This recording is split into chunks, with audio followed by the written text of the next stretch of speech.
Bismillahirrahmanirrahim. Assalamualaikum warahmatullahi wabarakatuh.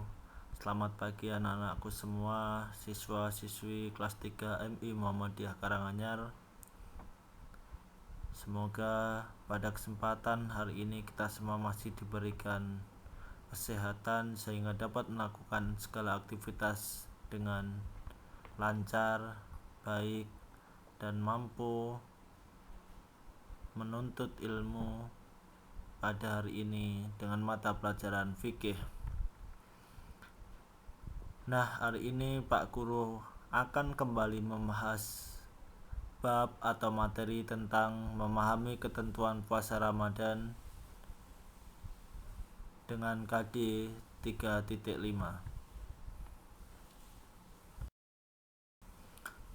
Seperti yang Pak Guru sampaikan di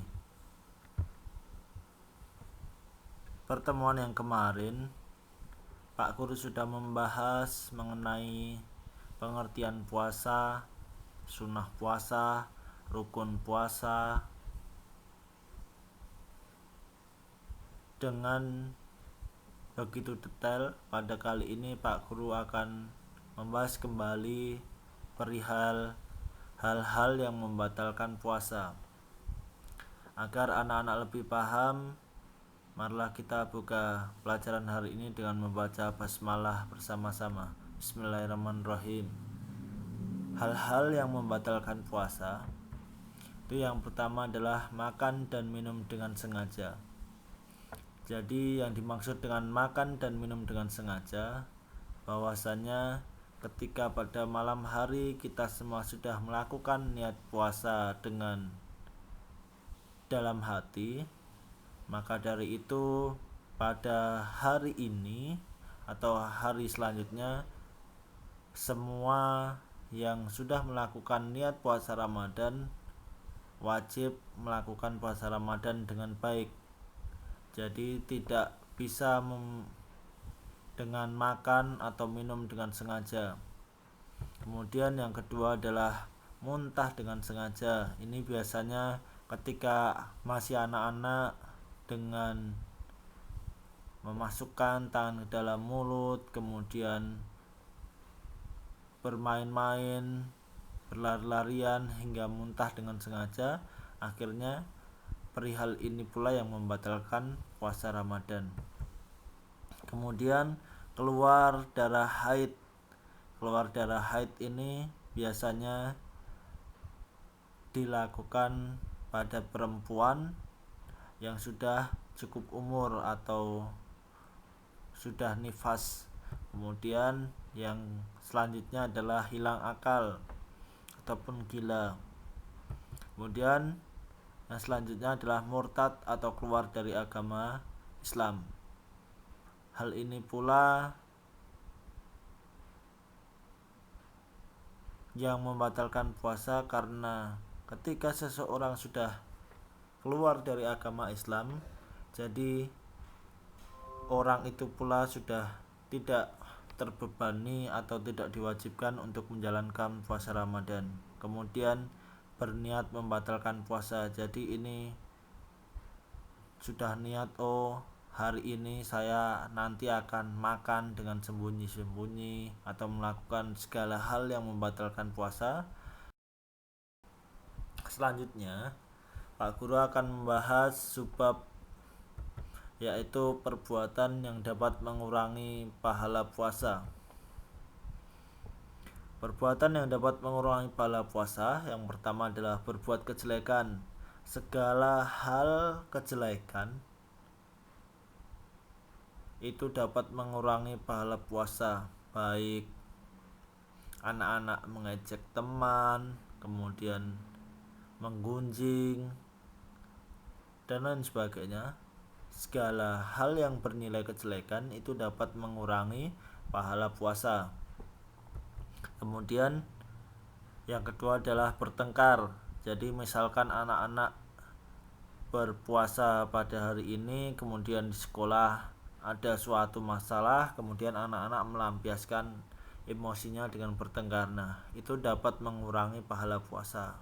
Lebih baik ditahan, kemudian saya sedang berpuasa, tidak perlu meladeni temannya yang ngajak bertengkar. Kemudian yang selanjutnya adalah berkumur lalu menghisap air dari hidung. Nah, ini biasanya dilakukan anak-anak yang agak jahil. Ketika berwudu misalnya, anak-anak dengan sengaja kemudian menghisap air baik melalui hidung ataupun dari mulut hingga melepas suatu dahaga. Karena dengan wudu itu mungkin orang-orang tidak tahu bahwa anak-anak sedang menghisap air. Kemudian yang selanjutnya adalah mengumpat atau menggunjing. Ini tidak baik dilakukan oleh siapapun dimanapun, karena mengumpat atau menggunjing itu kalau dari bahasa Jawanya ngerasani, itu ada sebuah pepatah mengatakan bahwa orang yang mengumpat atau menggunjing itu sama halnya memakan bangkai dari saudara semuslim. Jadi lebih baik anak-anak menghindari. Ini perbuatan yang sangat jelek, dapat pula mengurangi pahala puasa yang dilakukan saat Ramadan. Kemudian adalah mengerjakan hal-hal yang kurang bermanfaat, misalnya bermain-main petasan, kemudian tidur seharian penuh, kemudian bermain lari-larian. Nah, ini merupakan hal-hal yang kurang bermanfaat di dalam menjalankan puasa Ramadan. Alangkah baiknya anak-anak mengerjakan, mungkin bisa tilawah Al-Quran, kemudian iktikaf, belajar, kemudian mentadaburi alam. Nah, itu merupakan hal-hal yang sangat bermanfaat, bisa menambah pahala, bukan seperti apa yang Pak Guru sampaikan tadi di awal, bahwa anak-anak sebaiknya mengurangi hal-hal yang kurang bermanfaat di dalam menjalankan puasa Ramadan, agar puasanya itu menjadi puasa yang berbobot, puasa yang memiliki amalan yang banyak sehingga dapat menambah pahala anak-anak dalam menjalankan puasa Ramadan. Yang selanjutnya adalah marah atau emosi. Ini sama halnya yang Pak Guru sampaikan tadi, bahwa marah atau emosi ini lebih baik dihindari, karena ketika marah atau emosi pada saat puasa ini merupakan hal yang mudah tersurut, karena perut dalam keadaan kosong, kemudian tenaga kita sudah lemas, itu mungkin kita nanti akan mudah untuk marah atau emosi dari hal-hal yang mungkin sebenarnya tidak perlu kita menyelesaikan permasalahan dengan marah atau emosi. Kemudian yang terakhir adalah melihat suatu hal yang buruk dengan sengaja. Misalnya anak-anak melihat YouTube, kemudian di situ muncul suatu iklan yang sebenarnya anak-anak belum berhak untuk menonton, kemudian anak-anak akhirnya menonton hal-hal yang sebaiknya dihindari. Nah, maka dari itu ketika melakukan puasa Ramadan sebisa mungkin segala hal-hal yang buruk itu tadi dihindari. Kemudian adalah menyia-nyiakan waktu. Jadi ada sebuah pendapat dari ulama bahwa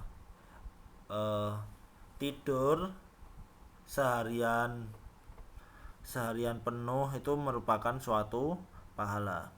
Namun ada pula pendapat ulama yang mengatakan bahwa sebaiknya bisa dilakukan dengan mengisi hal-hal yang bermanfaat, bukan kemudian tidur terus-menerus mungkin dari pagi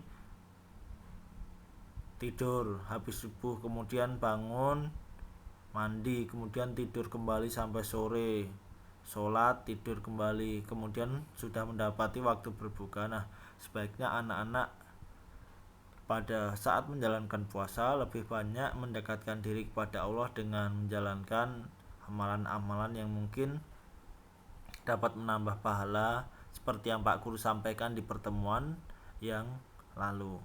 Mungkin itu saja yang dapat Pak Guru sampaikan. Apabila anak-anak mendapati suatu masalah, bisa ditanyakan melalui WhatsApp ke nomor Pak Guru, atau kemudian bisa bertanya dulu kepada orang tua. Kurang lebihnya billahi fisabilil haq fastabiqul khairat. Wassalamualaikum warahmatullahi